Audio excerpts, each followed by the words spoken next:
आर्यपथिक पंडित लेखराम भाग क्रमांक 10। दूसरे दिन पंडित जी ने मुझको अधिक चिंतित और उदासीन पाकर पूछा कि आप आज क्यों मलिन दिख पड़ते हैं। उत्तर में मैंने यही निवेदन किया कि महाराज, ऐसा न हो कि किसी समय में आपके ऊपर यवनों का आघात पहुंच जावे। आपको उचित है कि इस असभ्य मूर्ख कौम के लोगों से सोच विचार कर बर्ताव रखना। पंडित जी बहस करके कहने लगे, मंत्री जी, मृत्यु एक दिन अवश्य ही है, किंतु सच्चे धर्म के लिए शहीद होने के बराबर कोई दूसरी मृत्यु नहीं। तवारीख पढ़ो और देखो कि इस जमीन के पर्दे पर जिन जिन लोगों ने अपने धर्म के लिए गला दिया है, उस कर्म का कैसा प्रभावशाली उत्तम परिणाम निकला है। बस इन यवनों के विषय में अधिक उद्विग्न होने की कोई आवश्यकता नहीं। ऐसे तो ये लोग मुझको गालियां देते, पत्थर फेंकते, हमारी तसनीफ की हुई किताबों तकजीब बुराहीन अहमदिया व नुस्खे खप्त अहमदिया के द्वारा खुल जाने से अभियोग खड़ा करवाने और नाना प्रकार के कुटिल बर्ताव बराबर उत्पन्न करने की कुचेष्टा किया करते हैं, परंतु मैं इन पर कुछ ध्यान नहीं देता। हम लोगों को उचित है कि अपना कर्तव्य कर्म पालन करने में किसी प्रकार की त्रुटि न दिखलावे। मैंने पुनः पूछा, पंडित जी, सत्यार्थ प्रकाश का फारसी अनुवाद क्यों नहीं करते।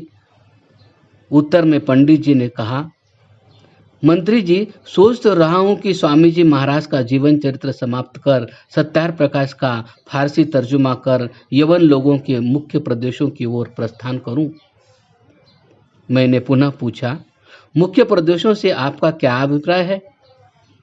पंडित जी ने जवाब दिया, अफगानिस्तान, पर्शिया, अरेबिया, मिस्र, तुर्कस्तान आदि देशों में भ्रमण कर वैदिक धर्म का प्रचार करना ही हमारा मुख्य अभिप्राय है। मैंने पूछा, क्यों पंडित जी, बिना प्रतिनिधि की आज्ञा के आप कैसे जाएंगे। मंत्री जी, मैं प्रतिनिधि के अधीन होकर जाने की इच्छा नहीं करता, वरन स्वतंत्रता के साथ उपदेश करना चाहता हूँ। पंडित जी, इन यवन देशों में आप बिना प्रतिनिधि की सहायता के अपनी आजीविका किस प्रकार निर्वाह करेंगे। मंत्री जी, मैं चिकित्सा द्वारा अपनी वृत्ति धारण करूंगा। पंडित जी, क्या आपने इसमें कुछ परिश्रम किया है। मंत्री जी, कुछ तो किया है और शनै शनै कर रहा हूँ। देखो, हमारे पास बहुत से मुफीद नुस्खे जमा हुए हैं। जब मैं एक स्थान से दूसरे स्थान जाता हूँ तो चिकित्सा शास्त्र के जानने वालों से प्रायः मुलाकात किया करता हूँ और जो जो मुफीद नुस्खे उनके पास होते हैं, चंद उनमें से नोट कर लेता हूँ। इसी अवसर पर पंडित जी ने नोटबुक निकालकर मुझको भी प्रार्थना करने पर 2-4 नुस्खे धातु आदि के विषय में लिखवा दिए। पंडित जी, कल एक सनातन पौराणिक के यहाँ जलसा है। इसमें अनेक पंडितगण दूर दूर देश से आए हैं। उन्होंने मुझको सूचना भेजी है कि आप भी अपने पंडित के सहित आइए। सो इस विषय में आपकी क्या सम्मति है। श्रीमान पंडित जी ने उत्तर दिया, अवश्य चलना चाहिए। तदनुसार हम लोग दूसरे दिन पौराणिकों के जलसे में शरीक हुए। पंडित जी का व्याख्यान अवतारादि कल्पित विषय के खंडन पर ऐसा प्रभावशाली और उत्तमता से हुआ कि पंडित जी को चकाचौंध लग गया। उनमें से कोई निरक्षर लंठ कषाय वस्त्रधारी स्वामी जी के विरुद्ध में अंड बंड बकने लगा, पर पंडित जी ने थोड़े ही समय में उसका मुंह बंद कर दिया। तत्पश्चात संध्या को हम लोग अपने स्थान पर लौट आए। प्रतिदिन पंडित लेखराम जी से धर्म संबंधी विषयों के ऊपर बातचीत होते होते एक दिन उन्होंने पूछा, मंत्री जी, 40 पारे का कुरान आपने देखा है व नहीं। मैंने उत्तर दिया, नहीं। पंडित जी कहने लगे कि मैं इस पुस्तक की खोज में बहुत दिनों से हूँ, पर अद्यावधि प्राप्त नहीं हुआ। मैंने उनसे निवेदन किया, इस स्थान पर एक बृहद कुतुब खाना अर्थात लाइब्रेरी मौलवी खुदा बख्श खां बहादुर की है। इस कुतुब खाने के बराबर कोई दूसरा इधर उधर नहीं है। प्रायः पुस्तकें उनके नबियों के और अरब मुल्क के प्राचीन मौलाओं के तसनीफ की हुई है, सो इसको आप चल के मुलाहिजा कीजिए, शायद वह किताब मिल जाए। पंडित जी समाचार सुनते ही बड़ी प्रसन्नता और हर्षपूर्वक उसी समय मुझको लेकर कुतुब खाने को आए और किताबें देखना आरंभ किया। ईश्वर की कृपा से वही 40 पारे का कुरान जिसकी खोज में इतने दिनों से इच्छुक हो रहे थे, प्राप्त हुआ। पंडित जी ने प्रायः मुख्य मुख्य विषयों को पिछले 10 पारे में से नोट कर लिया और भी बहुत सी बातें अपने डेली डायरी रोजनामचे में दर्ज की। इस कार्यवाही को देख के चंद यवन लोगों ने जो वहां बैठे थे पंडित जी का नाम व तारीफ मुझसे पूछा, पर मैंने किसी कारणवश नाम नहीं बतलाया। इसी क्षण में कुतुब खाने के मालिक भी पहुंच गए। उन्होंने अपने मौलवियों से सुना कि अमुक पंडित ने कुरान से बहुत से विषय नोट किए। मालिक कुतुब खाना उस 40 पारे के कुरान के विषय में यो कहने लगे कि यह किताब बड़े कठिनता से प्राप्त हुआ है, अर्थात जब वह पेशावर गए थे तब एक प्रतिष्ठित मौलवी ने कई सहस्र रुपए लेकर बेचा था। उस मौलवी ने मालिक कुतुब खाने से यूँ बयान किया था कि यह कुरान पर्शिया ईरान के बादशाह के दीवान ने अफगानिस्तान काबुल में भेजा था। उस आदमी से मुझको प्राप्त हुआ। अस्तु पंडित जी से और बातें होने लगी। पंडित जी का कार्य समाप्त होने पर अधिक न ठहरे और हम लोग अपने डेरे पर बातचीत करते हुए लौट आए। दूसरे दिन हम लोग खड्गविलास नामक यंत्रालय में पहुंचे। वहां समाचार मिला था कि उस प्रेस में कवि वचन सुधा, जिसको बाबू हरिश्चंद्र काशी से प्रकाशित करते थे, पूरा इस पत्र का फाइल है। सूतरा पंडित जी ने फाइल को मांगा और उन लोगों ने भी कृपया दे दी। पंडित जी को जो कुछ नोट करना था सो सब लिख लिया। इस पत्र में स्वामी जी के विषय में अनेक उत्तम विषय प्रकाशित हुए थे। हुगली शास्त्रार्थ इसी पत्र में प्रथम ज्यों का त्यों छपा था। स्वामी जी का पटना का भ्रमण वृत्तांत जब पंडित जी पटना से संग्रह कर चुके तब कलकत्ता प्रस्थान करने की तैयारी की। जब तक पंडित जी यहाँ ठहरे तब तक सभासदों को पूर्ण रूप से उत्साह देते रहे। आपके कई व्याख्यान पब्लिक में हुए, जिसका असर बहुत ही लाभकारी हुआ। पंडित जी कोई बात जब ऐसी सुनते थे जो उनके आत्मा को प्रिय न होती थी तो उस पुरुष से बहुत शीघ्र रंज हो जाते थे, परंतु साथ ही यह रंज बहुत क्षणिक रहता था। कलकत्ता में मैं बराबर पंडित जी के साथ रहा और बहुत सी शिक्षा उनसे प्राप्त की। आपको तवारीख का बड़ा शौक था, अतएव बहुत से विषय का विस्तृत ज्ञान आप हासिल किए हुए थे। 13 फरवरी सन 1891 के दिन आर्यपथिक बांकीपुर से हावड़ा जाने वाली गाड़ी में सवार हुए और 14 फरवरी को कलकत्ता पहुंचकर आर्यावर्त समाचार पत्र के कार्यालय में डेरा किया। इसी वर्ष 12 अप्रैल को हरिद्वार के कुंभ का स्नान था और 1 मास पहले से ही बड़ा भारी मेला लगने वाला था। ऋषि दयानंद के परलोक गमन के पश्चात यह पहला ही कुंभ था और मैंने इस अवसर पर प्रचार के लिए बड़ा बल दिया था। मेरे लेखों को कलकत्ता में पढ़कर आर्यपथिक को भी बहुत जोश आया। उन्होंने 7 मार्च 1891 के आर्यावर्त में मेरे लेख के साथ सर्वथा सहमत होकर मुझे आज्ञा दी कि उनके हिसाब में से 5 रुपया आर्य समाज जालंधर के कोषाध्यक्ष से लेकर कुंभ प्रचार फंड में दाखिल कर दूं। पंडित लेखराम के लेख पर पंजाब और संयुक्त प्रांत की आर्य प्रतिनिधि सभाएं भी जाग उठी और मुझे आज्ञा हुई कि प्रचार का प्रबंध करने के लिए हरिद्वार चला जाऊं। मेरे हरिद्वार पहुंचने के 3 दिनों बाद ही पंडित लेखराम जी भी कलकत्ता से 50 रुपये चंदा करके साथ लिए पहुंच गए थे और जब कार्यवशात मुझे प्रचार के बीच में से ही जालंधर लौटना पड़ा तो मेरे निवेदन पर पंडित जी ने राजकुमार जन्मेजय को प्रबंध के काम में बड़ी सहायता दी थी।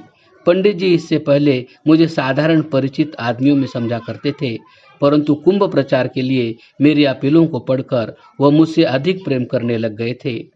वह ऋषि दयानंद के बड़े भक्त थे और ऋषि के चरणों में मेरी भक्ति को देखकर ही आर्यपथिक मेरे अधिकतः समीप हो गए थे। कुंभ प्रचार की समाप्ति पर पंडित लेखराम मेरे पास जालंधर आए और आर्य प्रतिनिधि सभा की आज्ञानुसार कुंभ प्रचार का हाल एक उर्दू ट्रैक्ट की शक्ल में छपवाया। लाहौर में पहुंचते ही समाचार मिला कि सिंध हैदराबाद में आर्य जाति के कुछ भूषण मोहम्मदी तथा ईसाई मतों की ओर झुक रहे हैं।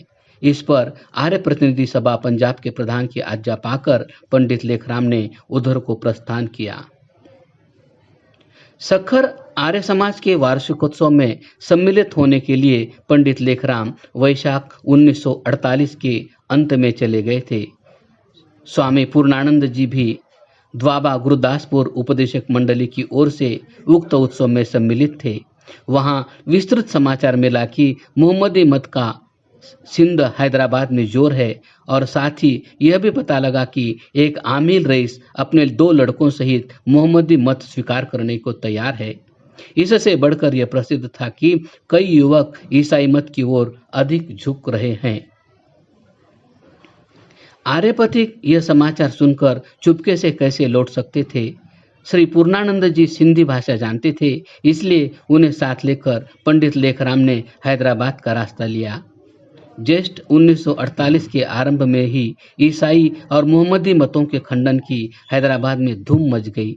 ईसाई मत से युवकों को हिलाने के लिए आर्यपथिक ने उसी स्थान में एक लघु पुस्तक तैयार किया, जिसका शीर्षक रखा, क्या आदम और हव्वा हमारे पहले वालदैन अर्थात माता पिता थे। इस लेख में युक्ति तथा प्रमाण द्वारा सिद्ध किया कि एक माँ बाप की संतान सारी मनुष्य सृष्टि सिद्ध नहीं होती।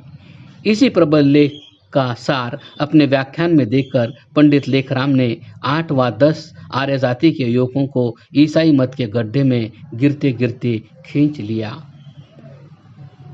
सिंधी रईस जो मोहम्मदी मत की ओर झुक रहे थे, दीवान सूर्यमल जी थे। आर्यपथिक के हैदराबाद पहुंचने पर वह स्वयं तो अपने इलाके अलीपुर की ओर चले गए, किंतु उनके दोनों पुत्रों को पंडित लेखराम जी ने जा घेरा। मेरे पास उस समय का सारा पत्र व्यवहार मौजूद है, जिससे पंडित जी की हिम्मत और उनके धर्म रक्षा में उत्साह का पता लगता है। हैदराबाद पहुंचते ही हमारे धर्मवीर दीवान सूर्यमल के पुत्रों के पास गए। बड़े का नाम दीवान मेवाराम था। ये युवक पंडित लेखराम को टालना चाहते थे, किंतु लेखराम भला कोई टलने वाले आसामी थे। दूसरी, तीसरी, चौथी बार फिर गए और आग्रह किया कि जिस मौलवी पर उन्हें पूर्ण विश्वास हो उसके साथ मुबाहसा करा के सत्यासत्य का निर्णय करा ले। फिर पत्रों की भरमार कर दी।